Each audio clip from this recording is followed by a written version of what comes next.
Ok.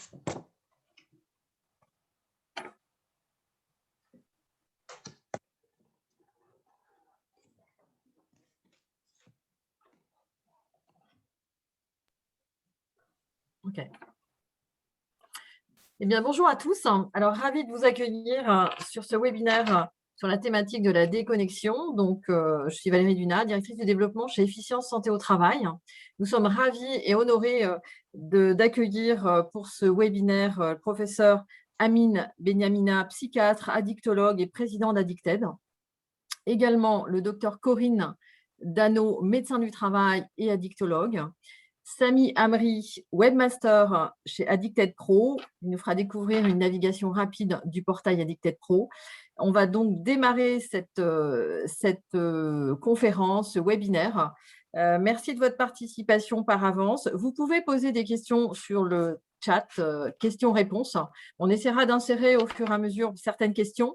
Et sinon, on a un temps de questions-réponses à l'issue de cette discussion. Donc, merci par avance pour vos questions et l'intérêt que vous portez effectivement à cette thématique. Donc, la déconnexion, c'est une thématique d'actualité, effectivement, au sein des entreprises, mais à la fois dans notre vie, dans notre sphère privée, professionnelle, comment on allie effectivement ce droit, ce devoir, cette envie. Et on est là pour effectivement partager avec vous cette thématique. Donc, on va démarrer. Donc, Amine, je vous pose effectivement la première question. C'est quoi une conduite addictive? Bonjour et merci Valérie, merci Efficience Santé pour cette collaboration qui, je l'espère, sera fructueuse, je n'en doute pas. Alors, si vous me posiez la question que j'étais devant mes étudiants dans l'amphithéâtre, ben, j'aurais une réponse très savante avec des termes très, très hermétiques, ce n'est pas le but. Oui. Globalement, ce qu'il faut avoir en tête quand on parle de conduite addictive, ce sont trois sphères dans lesquelles on peut explorer la particularité addictive. D'abord, et avant tout, c'est une vraie perte de liberté. C'est tout ce qu'on appelle une perte de la liberté de s'abstenir. C'est un vieux et grand qui n'est plus de ce monde, alcoologue, qui l'avait défini à la fin des années 60.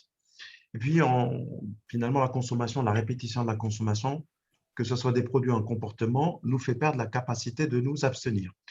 Et à côté de ça, donc, il y a des dommages qui s'installent, ce qu'on appelle des dommages, des vraies atteintes, une atteinte physique en fonction du produit et puis de l'ancienneté de l'addiction, avec parfois des problématiques environnementales qu'on verra, mais on a aussi des dommages psychologiques avec de l'anxiété, des troubles du sommeil, et puis le sentiment d'être obsédé par la consommation ou par la répétition de ce comportement. Donc, du coup, ces deux dommages vont avoir incontestablement et notamment des risques environnementaux et dans le travail, on le voit bien, c'est de l'absentéisme, un retard, des accidents au travail, des maladies graves qui font que finalement les usagers et les travailleurs et les salariés ne peuvent finalement pas réfléchir et plutôt assumer leur fonction pour laquelle ils sont dans l'entreprise. Donc, en gros, voilà comment je définirais dans ce cadre précis la conduite addictive. Merci pour cette première définition.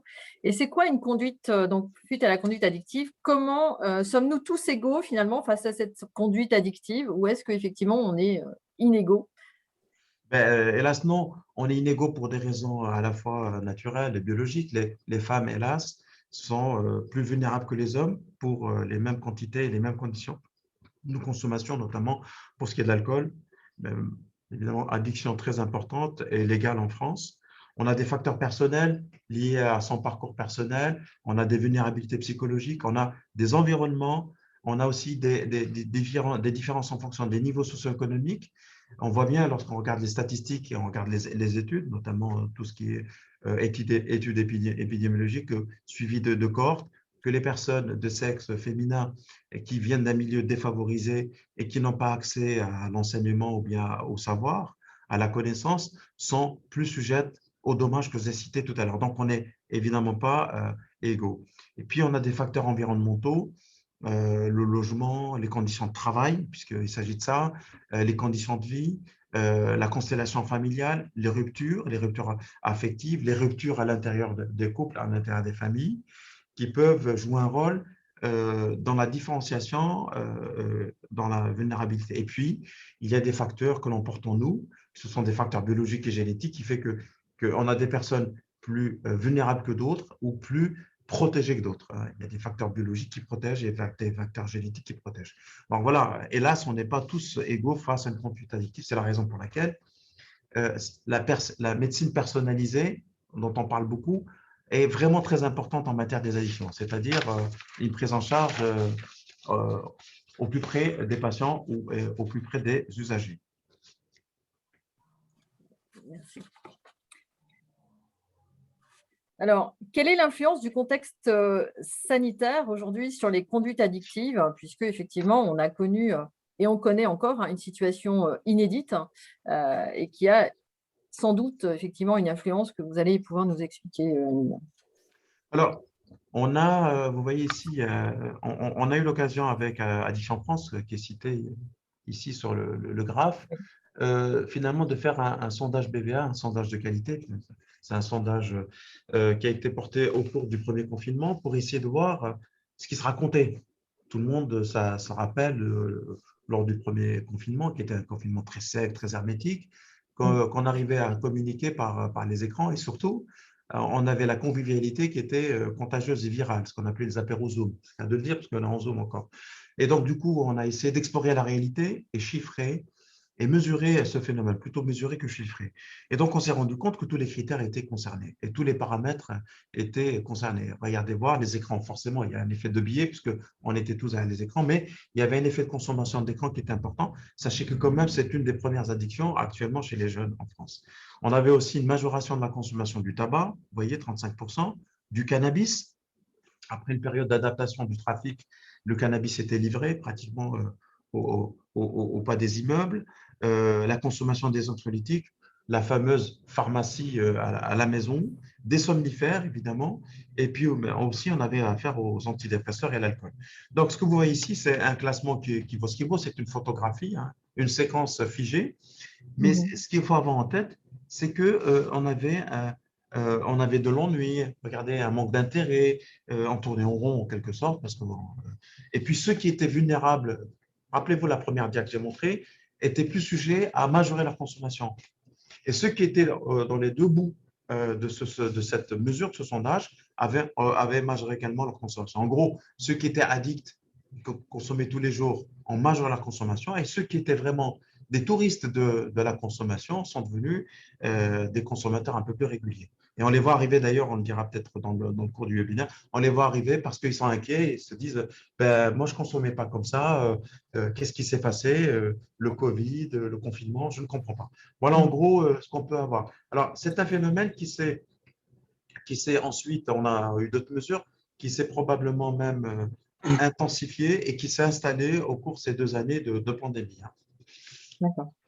Et comment expliquez-vous que les écrans aient pris autant de place dans nos vies pendant cette crise sanitaire? Parce Pas qu'effectivement, besoin d'être grand clair, hein, Valérie. L'ennui, l'isolement, la recherche du plaisir aussi derrière les écrans, parce qu'il y en a de toutes sortes, le manque d'activité, le sentiment que l'écran devient la fenêtre et une porte vers l'extérieur.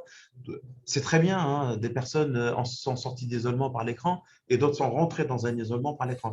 L'écran a cette capacité à être à la fois une fenêtre et en même temps une prison. Voilà en gros ce qui s'est passé.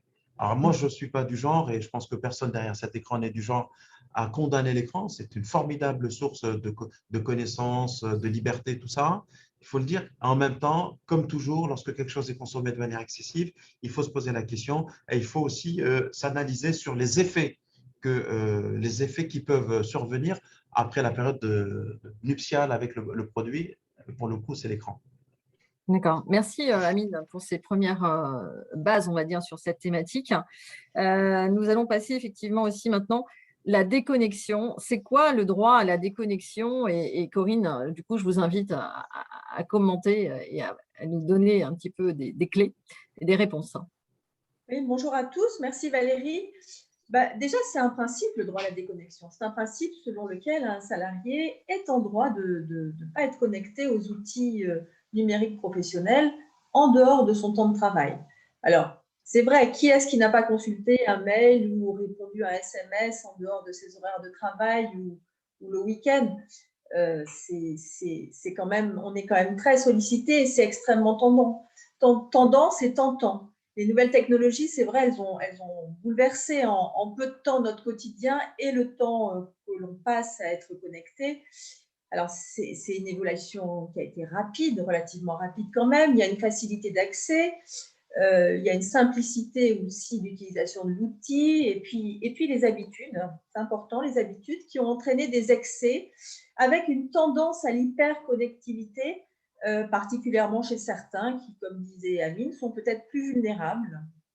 Et cette notion de droit à la déconnexion, elle s'est comme ça construite et elle est apparue de cette manière-là, afin que chacun puisse limiter la surcharge d'informations qu'il peut ressentir et puis les risques qui sont associés, encore une fois, dont parlait Amine. En premier, c'est peut-être les problèmes de sommeil, et puis la tension TEN, SION et le stress, et puis peut-être éventuellement chez certains contribuer à un risque de burn-out. Alors, le droit à la déconnexion a été inscrit dans le Code du travail suite à l'adoption de la loi du 8 août 2016, la loi El Khomri. Et il faut savoir que cette loi, elle est applicable déjà depuis le 1er janvier 2017, donc depuis 4 ans. Elle concerne tous les salariés sans exception et bien évidemment, sont peut-être davantage concernés les salariés éligibles au télétravail et puis les cadres. Tout à fait. Alors, pour poursuivre, pourquoi ce droit à la déconnexion? D'abord parce que cet outil était, comme on l'a dit, extrêmement facile à utiliser et très accessible. Les outils de communication numérique permettent de communiquer depuis n'importe où et puis à n'importe quelle heure. On pourrait presque être tenté de dire presque n'importe comment.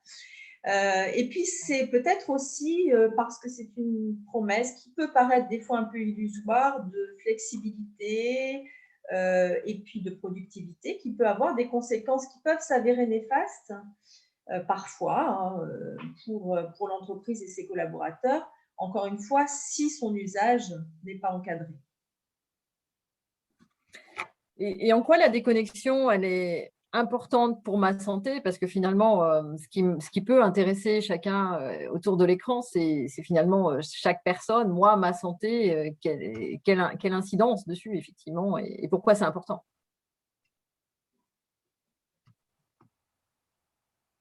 Je pourrais vous répondre rapidement, Valérie, en disant que dans le fil droit de ce que vient de dire Corinne, c'est qu'un sentiment d'être débordé par un travail impliquant un investissement personnel, on a le sentiment d'être en multitâche. Alors, je veux faire une confidence. On est aussi, nous, en ce moment, dans une surconnexion, puisqu'on est là, on est connecté. Et évidemment, c'est toujours pareil. Il y a un sentiment d'être envahi par Teams, par Zoom, et ce qui n'est pas ce sentiment, c'est la réalité. Et on se dit, bon, encore un peu, puis je le fais depuis chez moi, je le fais entre deux, je vois des malades et ensuite, voilà. Donc, c'est comme ça, et on est assez rapidement débordé. S'il n'y a pas un regard extérieur, on n'y arrive pas. Et en même temps, je consulte mon téléphone perso, mes réseaux. Il y a quelque chose de l'ordre de la possibilité de pouvoir tout assumer qui fait qu'à un moment donné, on n'assume plus rien.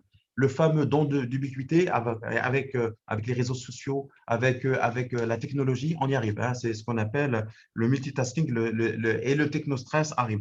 Donc, tout ceci induit des troubles du sommeil, une réalité, une baisse de la concentration, de l'obésité, on ne bouge pas, de la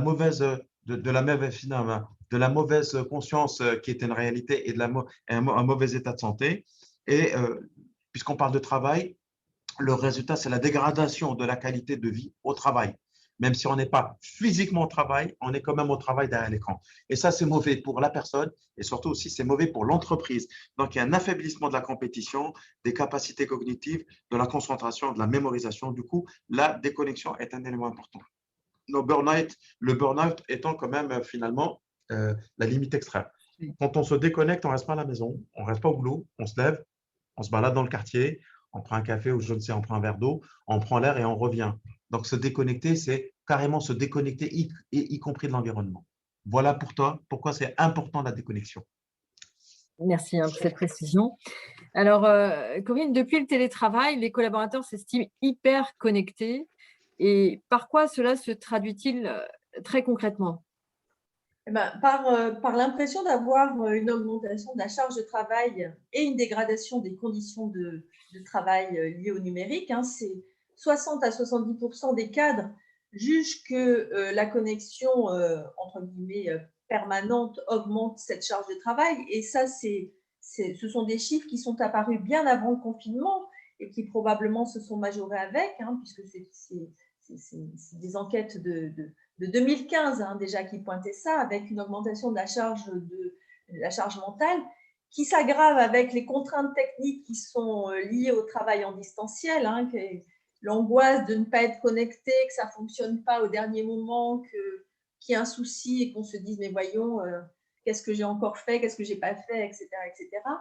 Il y a aussi un sentiment, et ça c'est très important, de perte du lien collectif, avec un appauvrissement des relations professionnelles qui sont assez prégnantes dans le tout distanciel, hein, c'est-à-dire qu'on ne voit pas les collègues, on partage pas forcément le formel et l'informel, et ça peut se traduire aussi par un sentiment d'isolement qui s'aggrave dans les situations où il faut gérer le stress et la pression qui est induite par le travail. Et puis, on n'y reviendra pas, mais la porosité vie personnelle, vie professionnelle, elle est prégnante parce que nos outils sont partout, hein, le smartphone dans la salle de bain, le portable dans la chambre, l'autre portable dans… Voilà, c'est des outils tellement transportables que finalement, on les retrouve partout dans la maison. C'est ça. Alors, il y a une autre notion, Amine, qui est importante aussi. Plus mes collaborateurs sont connectés, plus je constate une baisse de motivation et d'efficacité. Est-ce normal? Oui, c'est tout à fait normal. Une dépendance aux écrans et à l'outil numérique comme ça avec écran produit l'effet inverse escompté, c'est-à-dire plus on est sollicité par cet outil et moins on est efficace. C'est étonnant. En revanche, si on arrive à l'utiliser, et c'est-à-dire avoir la bonne dose, on peut être efficace. Il y a une explication, elle est à la fois psychologique et physiologique, un amoindrissement de la concentration, de l'attention, la connectivité cognitive et psychologique est moins bonne, et puis forcément, on produit moins de choses. On a aussi une tentation de faire plusieurs choses à la fois. C'est ce que d'ailleurs, quand vous prenez votre portable, vous avez la possibilité à la fois d'écrire, de répondre, de lire un mail. Donc, c'est le fameux multitask des smartphones. Donc, ça produit la même chose à un niveau plus élevé. Et donc, ce qui est terrible, c'est que le disait très bien Corinne, il n'y a plus de frontières entre la vie personnelle et la vie professionnelle. On lit les mails, même si on le fait en camouflé dans son lit.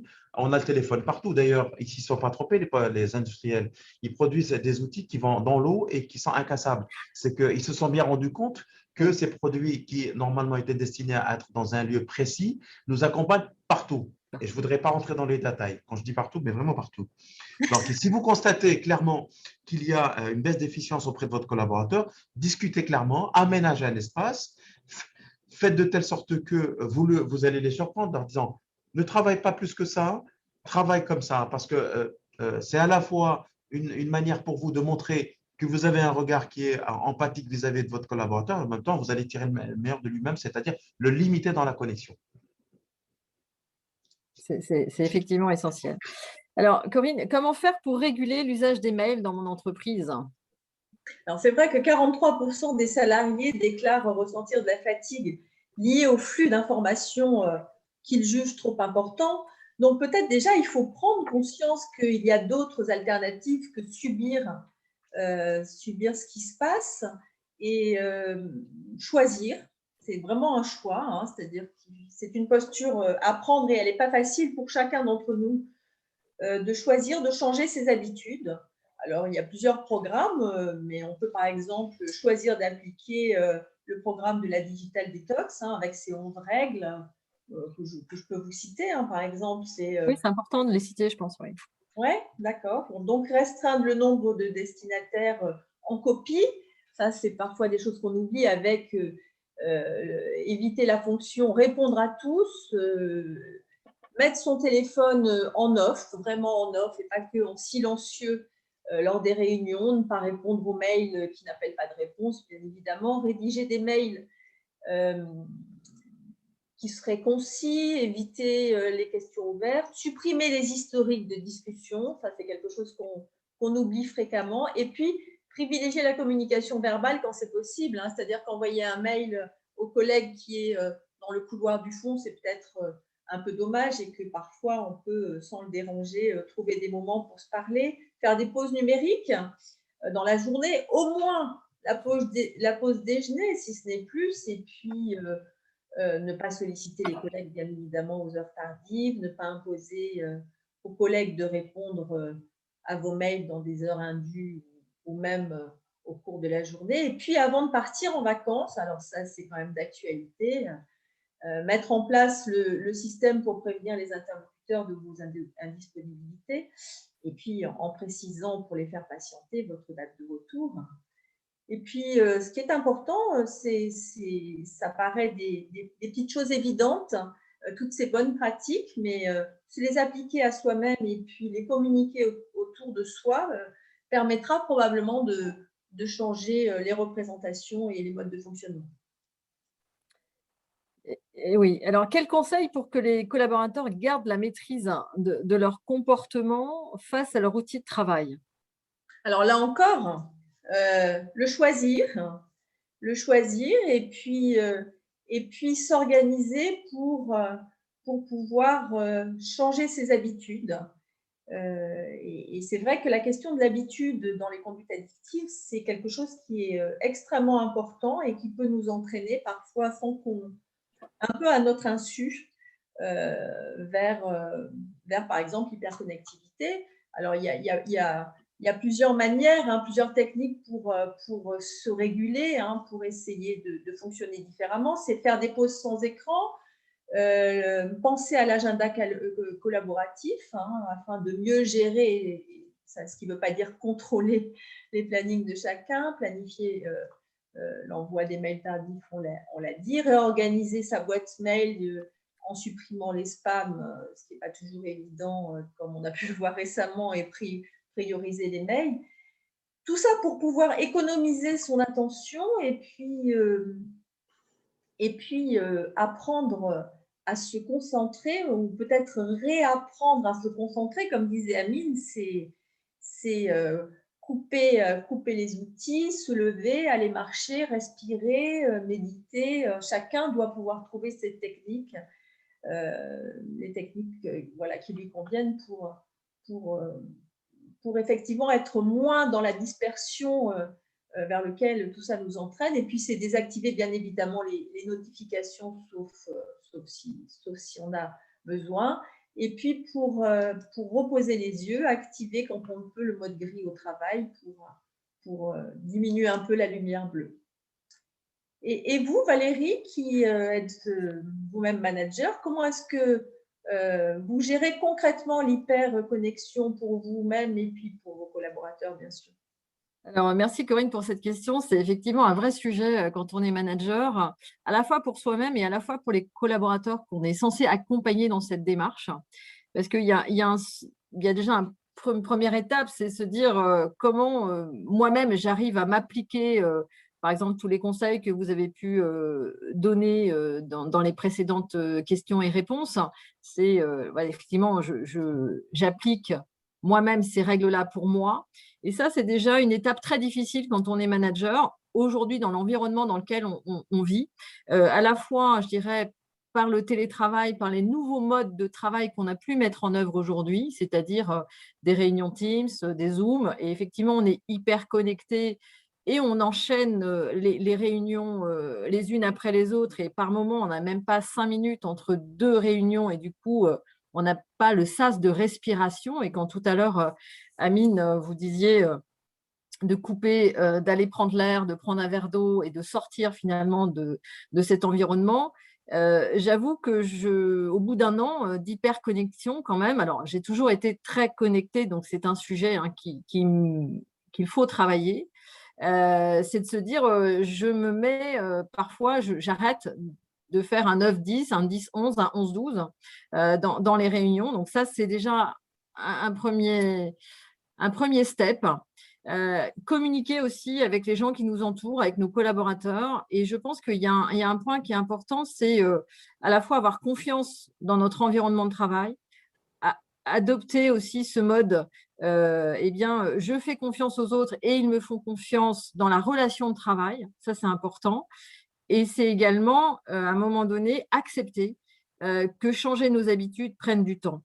Et là, comme vous disiez tout à l'heure, une addiction, il faut quelques mois, il faut plusieurs mois pour changer les habitudes.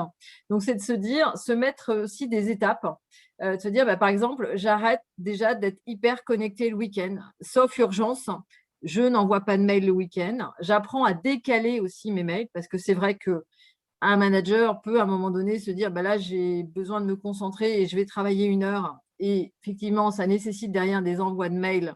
Eh bien, je les décale. J'ai eu cette discussion, par exemple, avec un médecin du travail. Donc, c'était assez pittoresque parce que le médecin me dit on a un DRH groupe qui est vraiment très prévenant, très bienveillant envers ses collaborateurs et ses équipes. Mais bon, le problème, c'est qu'il envoie des mails à 4 heures du matin à ses équipes ou alors à minuit et finalement, il stresse tout le monde.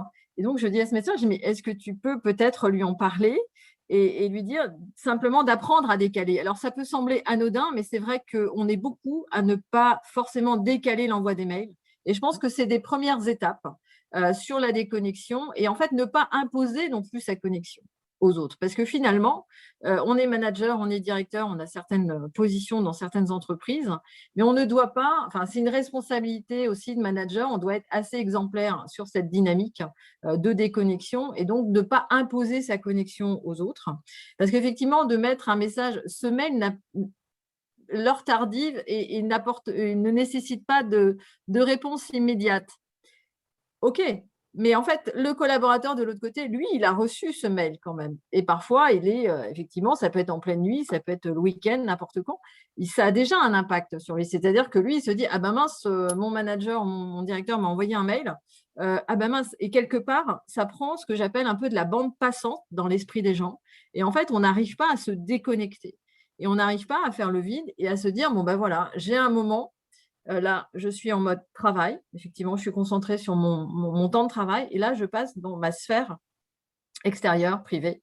Et c'est vrai que l'année qu'on vient de passer ne nous a pas aidés et a plus effectivement accentué cette problématique chez certaines personnes qui étaient déjà hyper connectées. Donc, voilà, moi, si je devais retenir trois messages principaux, c'est effectivement arriver à avoir un climat aujourd'hui de confiance, parce qu'on a vu que le télétravail à distance, ça pouvait être vécu entre guillemets comme un flicage, excusez-moi le terme, mais des enchaînements de réunions, de voir les agendas de tout le monde, de voir les hyperconnexions, de s'appliquer à soi-même aussi ces règles-là, et puis accepter, être assez indulgent avec soi-même et envers les autres, et en se disant qu'à chaque fois qu'on franchit une étape, eh bien, c'est tous ensemble que finalement, on va essayer de retrouver aussi une certaine, je dirais, déconnexion, et qui est nécessaire pour recharger effectivement les batteries, reprendre de l'énergie, parce qu'on s'aperçoit qu'effectivement, on a une baisse de la concentration, on est parfois beaucoup moins productif parce qu'il faut arriver à avoir des temps de respiration.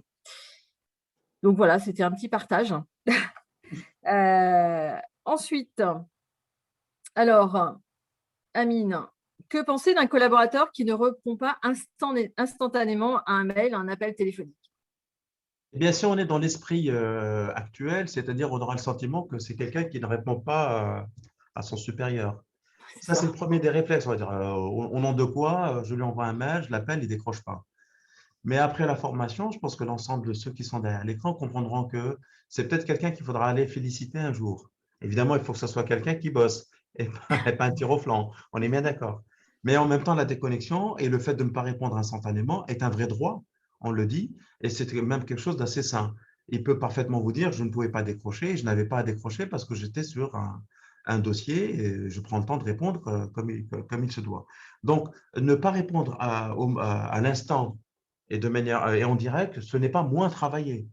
Il faut vraiment déconstruire ce pensif que les managers peuvent avoir. Pas tous, mais on peut l'avoir tous. Moi, le premier dans mon service, j'ai beaucoup de monde à gérer. c'est au contraire peut-être augmenter son efficacité. D'ailleurs, la meilleure façon de le faire, c'est le bilan de travail. Vous pouvez comparer les bilans de ceux qui répondent vite, parce qu'ils ont le téléphone pour autre chose, le jour où vous l'avez, ou le moment où vous les avez consultés, et puis ceux qui produisent. Donc, vous voyez, il faut vraiment déconnecter la déconnexion ou la connexion pour comprendre, en fin de compte, et mesurer la réalité de l'efficacité. Et très souvent, on est plutôt du côté de la déconnexion, synonyme de l'efficacité. Voilà ce que je pense de cette question, Valérie. Merci. Amine, pour poursuivre, à partir de quand peut-on dire qu'un collaborateur est accro à son travail? Alors, on a tendance à parler en utilisant le terme workaholisme. Alors, je vais le dire tout de suite, comme ça sera réglé. Quand on vous dit, moi, je suis workaholic, vous pouvez me recruter, je travaille beaucoup. Non, non, un workaholic, c'est quelqu'un qui est beaucoup présent. Il fait ce qu'on appelle du présentéisme. Mais il n'est pas meilleur que les autres. Au contraire, il est plutôt en train de gérer maladroitement d'autres problèmes par l'outil travail. Donc, c'est un investissement excessif d'un sujet dans son travail et une négligence vis-à-vis de sa vie extra-professionnelle. Mais pour autant, si vous regardez, vous mesurez l'efficacité, elle n'est pas très bonne. Et alors, le workaholisme, c'est vraiment une addiction, non pas au travail, mais à l'ambiance du travail, sans pour autant produire du bon travail. D'accord? C'est ce qu'on appelle une forme d'addiction comportementale qui, elle, est caractérisée par une dépendance, non pas au travail au sens où je suis bon, je produis, mais à tout cet environnement. On aurait pu l'être pour un produit, de l'alcool ou je ne sais quoi. Mais voilà, c'est comme les addictions au sport. On se fait mal en faisant du sport, on a des tendinites, on a des fractures et on continue finalement à travailler. Bon, c'est un besoin compulsif de travailler ou bien de donner l'impression de travailler avec très peu de satisfaction finalement parce que ce sont des gens qui ne sont pas très heureux dans le travail et parfois ils ont des difficultés à poser des limites. Ce sont des personnes qui, dans le milieu du travail, poseront des problèmes, même si de l'extérieur on a le sentiment qu'ils produisent beaucoup. Donc, il y a en même temps un envahissement progressif de l'objet de travail et non pas de la capacité de travail, à la fois dans le milieu du travail et dans la sphère privée. Et puis, les facteurs de risque s'installent pour la personne, pour la famille, pour l'environnement et aussi, puisqu'il faut le dire, pour l'entreprise. D'accord? Donc, ce n'est pas très bon, l'addiction au travail. Il ne faut pas croire. La bonne relation au travail, c'est un travail sain, une relation saine au travail, avec des ruptures, des arrêts, des gens qui prennent leurs vacances, qui reviennent en forme. Vous voyez? C'est un équilibre. Alors, Corinne, certains collaborateurs sont insatisfaits dans leur travail alors qu'ils semblent hyper investis. N'est-ce pas un peu paradoxal, cette situation? C'est surtout un indicateur que quelque chose ne va pas bien. Et c'est une des caractéristiques qu'on peut retrouver dans le workaholisme, pas uniquement d'ailleurs, ce n'est pas spécifique du workaholisme, c'est quelque chose qu'on peut retrouver aussi dans l'épuisement professionnel, qui n'est pas forcément toujours lié au workaholisme.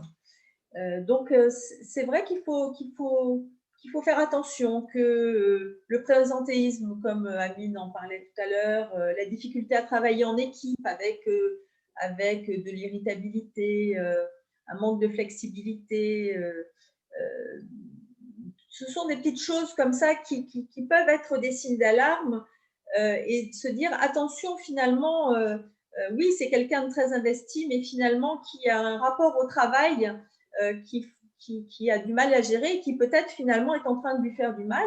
Ça peut être aussi associé par exemple à d'autres conduites addictives, à des consommations de substances psychoactives parce que dans ces cas-là, malgré son insatisfaction, on ne peut pas s'empêcher de rester hyper investi et présent sur le devant de la scène. Donc paradoxal d'un travail qui est pas bien géré et que quelque chose se passe pas bien. Ça, c'est important. Et puis, se méfier de la fuite en avant dans le travail. C'est probablement un moyen illusoire de penser maîtriser la pression et puis qui s'avère très souvent contre-productif à terme. Très bien.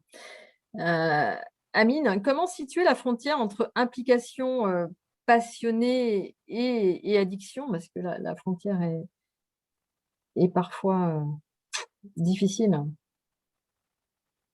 C'est difficile, Valérie. Parfois, c'est très difficile, hein. C'est une très bonne question parce qu'on peut avoir un engagement très passionné, un surinvestissement sans être dans le pathologique, hein. Au contraire, c'est même extraordinaire à la fois pour la personne et pour l'employeur et pour la. Donc, ça dépend de l'individu, du contexte dans lequel on travaille. Ça, c'est la première réflexion qu'il faut avoir en tête. Il faut savoir que certaines personnes trouvent dans le travail intensif la meilleure cadence pour elles. C'est comme ça. On travaille beaucoup et elles trouvent un accomplissement sain. Alors là, pour le coup, ce n'est pas l'alcoolisme, un accomplissement sain, personnel, et d'autres n'ont pas conscience de leur surinvestissement. Et là, pour le coup, il faut faire attention. Donc, c'est toujours important. C'est pour ça que le regard du manager, du supérieur, doit être un regard important. D'ailleurs, on est souvent, quand on est en position de manager, je dis souvent, on est une super assistante sociale aussi. Et parfois, quand on a ce regard empathique vis-à-vis des gens qui sont sous notre responsabilité, on peut voir une détresse psychologique, une fragilité, sans rentrer dans l'addiction, hein, que les choses soient claires. Parfois, des situations personnelles précaires qui sont cachées par un surinvestissement dans le travail. Alors, il peut y avoir une passion harmonieuse et parfois une obsession angoissante. Et ça, on peut le retrouver aussi dans le contact. Il peut nous arriver d'aller manger avec ça quand on a des doutes sur quelqu'un qui ne va pas très bien. Donc, parfois, il faut avoir ça, hein. Il faut sentir aussi les éléments de culpabilité. Il faut travailler avec eux, les modérer en leur disant c'est très bien, mais on peut surinvestir aussi autre chose, un hobby, une activité hors du travail. Est-ce qu'il y a le sport, je ne sais pas moi, l'art, des choses comme ça, la famille, ce sont des éléments extrêmement importants et que les personnes parfois passent plus de temps dans leur travail et dans leur famille. Donc, on a un rôle quasi éthique vis-à-vis de ces personnes-là quand on les voit surinvestir. D'accord? Et la frontière, elle est difficile. Parfois, la frontière, on a le sentiment d'avoir perçu les choses et puis le lendemain, bah, non, c'est pas, c'est pas ce qu'on a cru voir, hein. Donc, ça, c'est important. C'est important parce que lorsqu'on a un rapport obsessionnel au travail, donc on perd tout le reste. Et là, pour le coup, les problèmes sont inscrits dans l'avenir. Et ça, c'est très compliqué aussi lorsque les choses s'installent de cette manière. Voilà. Merci pour ces précisions. Et quelles sont les conséquences, Amine, toujours, hein, du work-alcoolisme sur la santé? Eh bien, les conséquences peuvent être graves parfois sur la santé et son environnement, aussi sur l'équilibre de l'entreprise, hein. Attention, hein, cette forme de dépendance conduit généralement à l'isolement, au bout hein, du workaholisme, à la délitement du lien social, la perte du travail. Finalement, la première chose qui peut arriver, c'est que ben, l'entreprise se protège. Finalement, elle va se passer de cet agent, de ce salarié, parce que cette hyper présence stérile ben, nuit à l'entreprise, hein. C'est quand même un gros dommage. Et ensuite, il y a les phénomènes de cascade qui peuvent advenir. Et parfois, on peut avoir recours, et hélas, à autre chose que le travail pour gérer ces angoisses. De l'alcool, les substances psychoactives, les problématiques familiales à gérer, parce qu'une fois que cette personne quitte, elle revient dans un milieu familial où elle n'est pas attendue parce qu'elle était absente. Qu'elle vive seule ou non, il y a un environnement qui n'a pas été ni choyé, ni construit, ni entretenu. Donc, elle se retrouve quasiment dans l'isolement. Donc, ça, c'est un élément qui est extrêmement important. Si on perçoit une pathologie de cette nature, il faut rentrer en contact, il faut aider ces personnes d'une manière ou d'une autre. On le verra peut-être après avec Corinne. OK. Eh bien, écoutez, on arrive, je dirais, un petit peu à la fin de ces échanges. Où vous allez pouvoir effectivement poser vos questions. Pendant ce temps, on vous propose une navigation sur le site Addicted Pro, je dirais je vais résumer en disant, voilà, c'est une vraie boîte à outils, à la fois pour les entreprises, pour les professionnels de santé, et je vais laisser, Samy nous faire découvrir, ce site. Bonjour à tous, merci Valérie pour cette introduction. Donc oui, voilà, je vais vous présenter donc le site Addicted Pro, qui, comme l'a dit Valérie, est une véritable boîte à outils, à la fois pour les entreprises, les équipes dirigeantes, pour lesquelles on va retrouver des fiches pratiques qui sont classées selon 3 catégories. Donc se renseigner pour avoir un premier niveau d'information concernant la prévention des addictions en milieu professionnel, pour vraiment pouvoir avoir des bases préventives pour commencer à mettre en place un plan de prévention. Alors, vous voyez, vous avez les choses sur les bonnes raisons de lancer une politique de prévention de la conduite addictive, le DUERP, les boissons énergisantes. Voilà, vous avez comment contacter mon service de santé au travail. Voilà, pour vous montrer un petit peu à quoi ressemble une fiche, vous avez une fiche avec un code couleur en fonction de la catégorie. Voilà, c'est des illustrations, c'est illustré, c'est assez aéré. Vous avez les sources ici, et puis ensuite, vous avez le contenu. Avec, voilà, là, pour contacter le service de santé au travail, les questions générales, voilà, sur les médecins du travail, les arrêts de travail avec les médicaments, etc. Donc, c'est vraiment, je défile vraiment pour vous montrer rapidement. Si vous voulez les regarder en plus grand, vous pouvez cliquer ici pour basculer en mode présentation. Vous avez donc accès à ces fiches pratiques. Deuxième niveau de fiche pratique, ça va être prévenir. Donc là, vraiment, on va souhaiter mettre en place de manière effective une démarche de prévention. On va avoir besoin d'éléments plus concrets pour, par exemple, rajouter le risque des conduites addictives dans le règlement intérieur, savoir des éléments spécifiques pour le type d'entreprise, des choses sur les RPS, comment réussir le plan de prévention, des éléments juridiques également.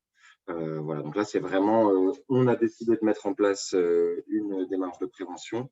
Comment on peut faire concrètement pour mettre en place, quels outils on peut avoir, quelles attitudes il faut avoir, à quoi il faut penser. Alors voilà, ça donne vraiment tous ces éléments-là. Et ensuite, on va avoir des fiches réagir. Donc là, c'est vraiment, on est face à une situation aiguë ou chronique qui est en face de nous. On doit réagir vite. Qu'est-ce qu'il est possible de faire? Donc voilà, vous allez avoir des éléments pour encourager des collaborateurs à arrêter de fumer, aborder l'alcoolisme avec un collègue, réagir face à un salarié en détresse avec l'alcool ou la drogue, et puis des éléments pour voilà, prendre en charge le burn-out ou gérer les surcharges de travail. Voilà, c'est quand même assez actuel pour le thème de ce webinaire. Toujours pour les entreprises, vous allez avoir aussi une liste d'acteurs avec des associations, cabinets de conseil, complémentaires santé, organismes publics, services de santé au travail, start-up. Voilà, vous pouvez aussi tous les retrouver ici. Vous allez retrouver voilà, la DGS, les CARSAT, l'Association Addiction France, les ateliers durables, l'efficience santé au travail, bien sûr. Voilà. Avec donc, voilà, la présentation, les missions et les actions, les apports au public, les points forts, et ensuite voilà, le contact, vous avez les adresses, l'adresse du site pour le visiter, et également le numéro de téléphone.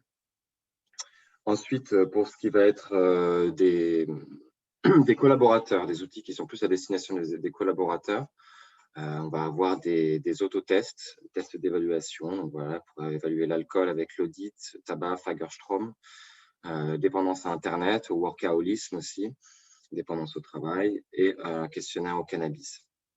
Il faut savoir que ces tests aboutissent à un résultat, et en fonction du résultat, on va vous rediriger vers différentes solutions. Si le résultat est assez faible et que la dépendance est peu probable, on va vous orienter vers de l'information.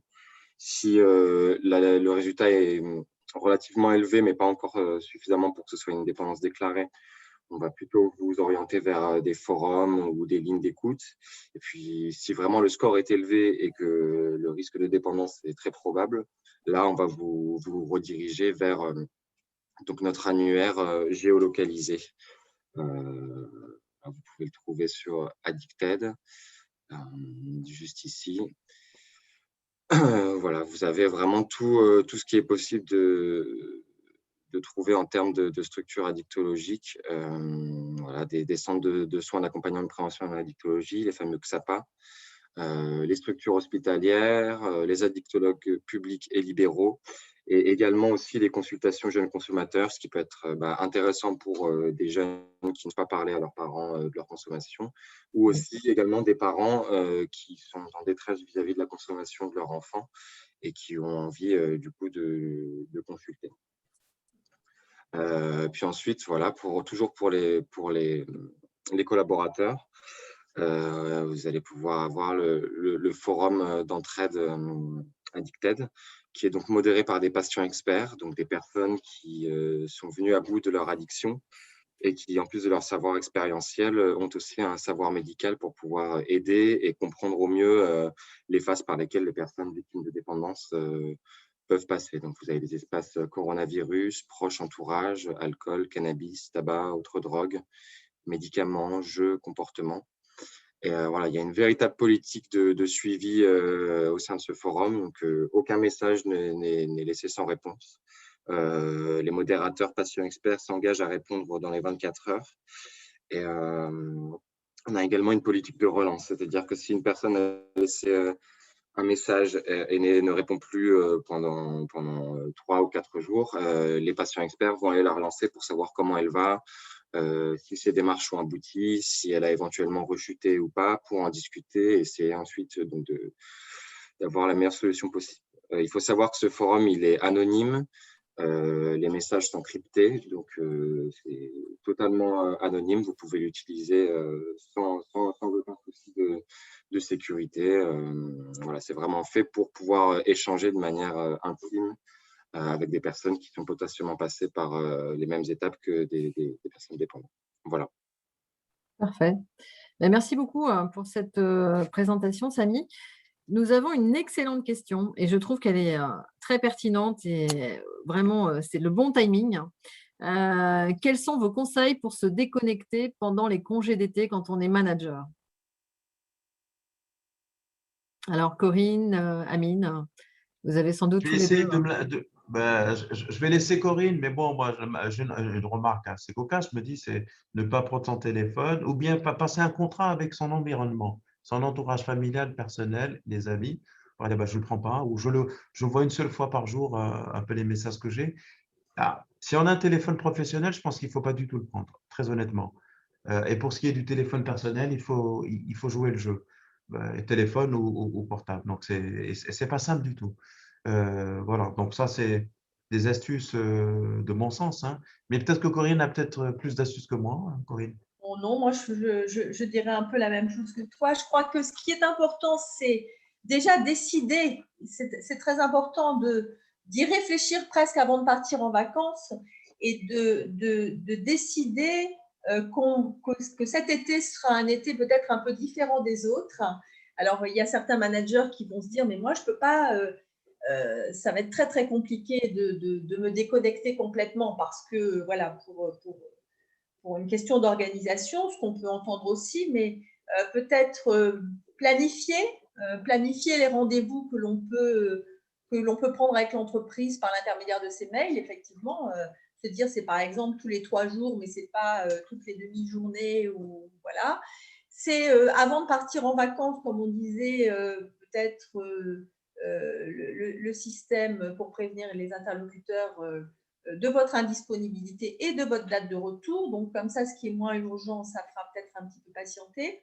Prévenir aussi votre entourage que vous ne répondrez pas systématiquement et rapidement à tout et que, voilà, plus vous allez préparer les gens et finalement, moins on se sent coupable de ne pas répondre. Et comme disait Amine, la question de l'engagement auprès de son entourage, c'est quelque chose qui fonctionne assez bien. Comme ça, finalement, ils vous servent un petit peu ils peuvent servir un petit peu Garde-fou. d'alerte quand on Oui. dépasse un peu les bornes. Merci effectivement pour ces conseils. Je pense qu'il faut se fixer, je pense, quand on est manager aussi, des objectifs qui soient réalisables et entendables pour nous, pour qu'on ne soit pas en fait le vivre comme un échec en fait de ne pas avoir réussi à se déconnecter. C'est de passer les messages aussi vraiment dans l'entourage proche, personnel, mais aussi professionnel, et en ayant, je pense, organisé son absence. Il y a le message d'absence effectivement sur Outlook, par exemple, sur son téléphone portable, et c'est peut-être aussi d'avoir un relais en disant, ben voilà, pendant cette période, n'hésitez pas à contacter telle personne, parce que c'est vrai que la difficulté, c'est de se dire, oui, mais si je ne suis pas là, si je ne réponds pas, comment est perçu mon engagement au sein de l'entreprise et même vis-à-vis de l'extérieur, de nos clients, et est-ce qu'aujourd'hui, alors qu'on est connectable partout quasiment, voilà, c'est vraiment la question d'accepter de se déconnecter. Je pense que c'est C'est un point vraiment essentiel dans cette démarche-là. Et surtout, de se fixer peut-être des objectifs qui soient réalisables et en se disant, eh bien, cet été, c'est un premier début, je vais commencer à me déconnecter et progressivement continuer cette démarche. Et ça doit être un peu une démarche individuelle, mais peut-être aussi collective au sein des entreprises, avec des relais de managers opérationnels, de retour aussi, d'échanges avec les collaborateurs, de manière à construire un peu cette déconnexion et de ne pas se sentir seul, isolé, à être déconnecté. Ça peut être aussi un peu un risque. Pas d'autres questions? Sinon, allez-y, nous avons encore quelques minutes, donc ne pas hésiter. Alors, pendant ce temps-là, je vais faire un complément aussi d'information. N'hésitez pas, surtout, à contacter aussi votre service de santé au travail Efficience, qui est présent pour vous accompagner à la fois avec le médecin du travail, avec les infirmiers de santé au travail, avec les équipes pluridisciplinaires. C'est vraiment important de vous faire accompagner dans ces démarches-là. Nous avons aussi les psychologues du travail, des ergonomes qui travaillent aussi sur la charge. Un ergonome ne va pas travailler uniquement sur est-ce que je suis bien installée à mon poste de travail, est-ce que le siège correspond effectivement à ma morphologie, mais c'est aussi une étude de poste beaucoup plus globale avec une charge mentale, une charge de travail. Donc, vraiment, un service de santé au travail aujourd'hui est à votre disposition pour vous accompagner. Alors, c'est affiché, pardon, une slide avec deux QR codes, pardon. Un sur Instagram, puisqu'on a choisi un peu d'être plus en proximité aussi avec les salariés que nous accompagnons. Donc, sur des thématiques beaucoup plus de santé publique, mais très intéressant aussi au quotidien, sur la nutrition, sur le sommeil, enfin, tous les conseils, en fait, on va dire, qui vous accompagnent au quotidien dans votre vie personnelle et votre vie professionnelle. Et puis, un QR code sur Efficience qui vous fait un lien direct après sur le site d'Efficience. Je ne vois pas d'autres questions. Donc, je vais clôturer si Corinne, Amine et Samy n'avaient pas d'autres compléments à faire. Non, simplement pour dire que c'est une excellente initiative qu'Efficience a mise en place pour… Merci. pardon, excuse-moi Corinne. Pour évidemment les responsables RH, tout ça. C'est nouveau, mais c'est important à soutenir. C'est un tabou, les addictions. La connexion est un tabou, forcément. Et puis, c'est une manière moderne d'aborder et d'être efficient. C'est le cas de le dire dans le travail. C'est ce que j'avais envie de dire. Corinne? Oui, je voulais juste peut-être apporter une petite précision sur l'addiction au travail ou le workaholisme en disant que le travail, c'est quelque chose qui est socialement plutôt valorisé par rapport, par exemple, à une consommation d'héroïne, par exemple, ou de cocaïne. Oui. Et du coup, ça en fait un repérage tardif. Et c'est à partir du moment où effectivement les conséquences négatives apparaissent pour l'entreprise et pour la personne et pour les collègues que ça devient compliqué. Souvent, la personne qui rentre dans le workaholisme n'en a pas forcément conscience. Il est même souvent plutôt dans quelque chose qui est de l'ordre de la culpabilité parce qu'il se dit j'y arrive pas, il faut encore que je travaille, j'ai pas fait tout ce que je voulais faire, etc. Donc, insister sur l'idée qu'effectivement c'est quelque chose qu'on repère souvent tard et c'est dommage, c'est souvent au stade de l'épuisement professionnel. Donc, peut-être y penser avant et puis se dire qu'effectivement c'est important de dédramatiser ces situations, qu'il faut en parler, qu'il faut que les salariés acceptent d'en parler avec leur manager et puis bien évidemment avec le médecin du travail. Oui, tout à fait. Merci Corinne, merci Amine, merci Samy pour tous ces éléments-là. Donc, Efficience Santé au Travail, on est vraiment à votre disposition avec toutes nos équipes. Merci beaucoup pour votre participation. Les addictions ne doivent plus être un sujet tabou. Il faut vraiment qu'on puisse en parler. C'est une responsabilité collective d'entreprise, de chacun d'entre nous, de repérer, d'accompagner. Et on n'aura pas la solution immédiate, bien sûr. Mais en tout cas, je pense que plus nous serons autour de cette problématique, de ces conduites addictives, eh bien, mieux on arrivera aussi à travailler de manière efficiente, collective, et la qualité du travail, le sens du travail vient aussi avec tous ces événements. Donc, merci à tous pour votre participation. On vous donne rendez-vous en septembre. Je n'ai plus la date en tête, c'est dommage. Pour d'autres rendez-vous avec Efficience et avec Addicted Pro sur d'autres thématiques d'addiction. Donc, on sera ravis de vous retrouver et d'échanger. Et puis, n'hésitez pas, si vous avez d'autres questions, on pourra y répondre. Demain, rendez-vous pour vos collaborateurs. Même heure, même rendez-vous avec le professeur Amine Benyamina qui sera à nouveau avec nous, et puis Corinne sur d'autres thématiques aussi. On sera ravis de vous retrouver. Merci beaucoup. À très bientôt. Merci. Au revoir. Au revoir. Merci. Merci beaucoup.